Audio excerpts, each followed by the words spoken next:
श्रीमद् भगवद गीता में आपका स्वागत है। आज हम भगवद गीता के पहले अध्याय पर चिंतन करेंगे। अर्जुन विषाद योग। यह वह क्षण है जहां युद्ध भूमि में खड़ा अर्जुन अपने जीवन के सबसे कठिन निर्णय के द्वार पर है और वहीं से प्रारंभ होता है गीता का अमृतमयी उपदेश। महाभारत का युद्ध कुरुक्षेत्र में होने वाला था। दोनों पक्षों के योद्धा, सेनापति, रथी, महारथी सब एकत्र हैं। धृतराष्ट्र पूछते हैं, धर्म क्षेत्रे कुरुक्षेत्रे संवेता युयुत्सव माम का पांडवाश्चैव किम कुर्वत संजय। यह पहला श्लोक है और इससे गीता की महत्ता स्पष्ट हो जाती है। युद्ध भूमि को धर्म क्षेत्र कहा गया है। क्यों? क्योंकि यह केवल बाह्य युद्ध नहीं है, यह मनुष्य के अंदर चलने वाले युद्ध का भी प्रतीक है। धृतराष्ट्र अंधे थे, न केवल नेत्रों से बल्कि मोह और ममता से भी। वो चाहते थे कि उनका पुत्र ही विजयी हो, चाहे धर्म हारे। अर्जुन जब युद्ध भूमि में अपने सगे संबंधियों को देखता है, द्रोणाचार्य, भीष्म पितामह, भाई, चाचा, गुरु, तो उसका मन विचलित हो जाता है। सिद्धि न चानु पश्यामि हत्वा स्वजन माहवे। वह कहता है, हे कृष्ण, मैं अपने ही बंधु बांधवों को मारकर कोई विजय नहीं चाहता। यह अर्जुन का विषाद, शोक है, लेकिन यही विषाद आगे चलकर ज्ञान का द्वार बनता है। हम सबके जीवन में भी ऐसे क्षण आते हैं जब सही और गलत के बीच निर्णय लेना कठिन होता है। अर्जुन की दुविधा वास्तव में हर मानव की दुविधा है। भगवद गीता हमें सिखाती है कि कभी कभी जीवन में हमारा कर्तव्य और हमारी भावनाएं टकरा जाती हैं। अर्जुन एक क्षत्रिय है,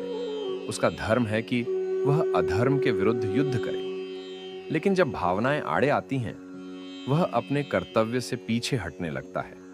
यहां हमें समझना होगा, भावुकता और करुणा में अंतर है। करुणा विवेक से जुड़ी होती है, भावुकता मोह से उपजती है।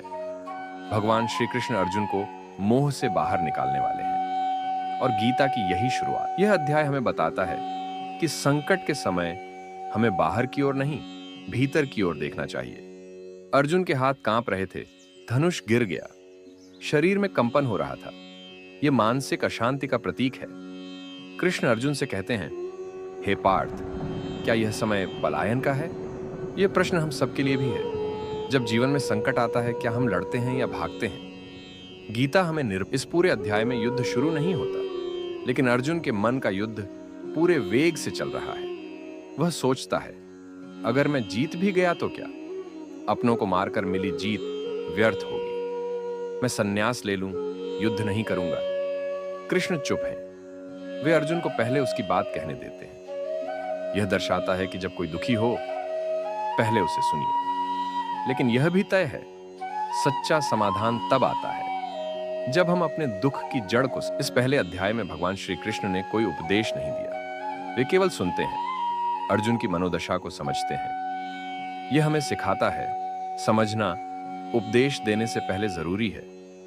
जीवन में जब हम विचलित हों, आज का मनुष्य भी अर्जुन की तरह ही है। संशय में, भय में, मोह में, नौकरी या परिवार, स्वार्थ या सेवा, सत्य बोलूं या चुप रहूं। गीता कहती है, अपने कर्तव्य को पहचानो, धर्म का साथ दो, चाहे कितना ही कठिन क्यों ना हो। जब हम मोह और भय से ऊपर उठते हैं, तभी जीवन अर्थपूर्ण बनता है। तो साथियों, भगवद गीता का पहला अध्याय अर्जुन के विषाद की कथा है, लेकिन साथ ही वह हर मानव की यात्रा की शुरुआत है। जब तक हम भीतर के द्वंद्व को नहीं पहचानते, हम ज्ञान की ओर नहीं बढ़ सकते।